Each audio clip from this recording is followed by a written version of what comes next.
Šodien mēs Tukuma piens svinām 100 gadu jubileju, un šis ir pasākums, lai šo pasākumu varbūt izcelt un pateiktu visiem par šādu 100 gadu, kad mums ir. Protams, 100 gadus ietvaros mēs arī šodien atklājām jaunu ražotni, parādījām visas investīcijas. Tukuma piens ir sācies no vienas brīnišķīgas latviešu zemnieku idejas, ka kopā strādājot var izveidot kopu pienotavu, jeb kopu moderniecību, kā toreiz teica, un kopā var izdarīt kaut ko vairāk. Un tas, ko viņi izdarīja vēl 13. gadā, pirms 100 gadiem, viņi sāka ražot sviestu. Un tas bija sviests, kas jau tolaik tika eksportēts uz ārzemēm.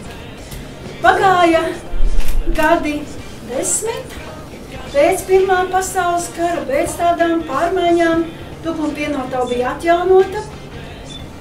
Piedzīvoja arī ugunsgrēku, bet tik un tā atzima un sāka ražot sviestu ar nosaukumu eksporta sviests.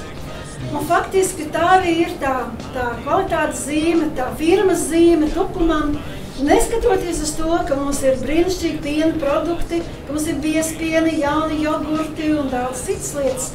Eksporta sviests ir patiešām tā īpašā zīme, īpašā lieta. Un šodien mēs būsim acu liecinieki, kā ir palaista līnija. Šādiem brīžiem gribas patiešām iedot tādu nozīmīgumu.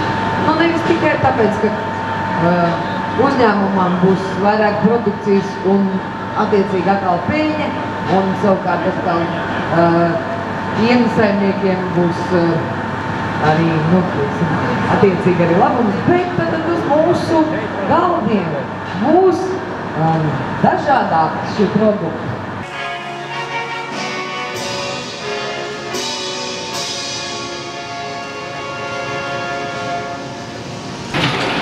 Un, kā jūs redzat, mēs esam acu liecinieki līnijas palaišanai.